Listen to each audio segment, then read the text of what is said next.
बांस की चीजें जो कि मेघालय की शान है और पहचान है, जो हमारे इस मेले में आपको जगह जगह देखने के लिए व खरीदने के लिए मिल सकती है।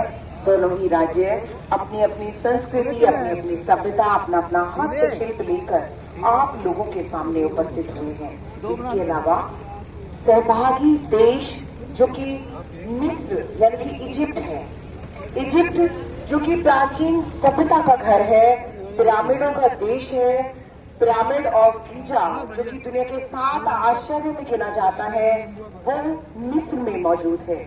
मिस्र के सांस्कृतिक रूपरेखा, सुंदर परिधान, वहाँ का हस्तशिल्प, वहाँ का खान पान हमारे इस मेले में आपको देखने के लिए, अनुभव करने के लिए और हस्तशिल्प खरीदने के लिए मिल सकता है। हमारे अतिथि हमारी इन सभी मेले की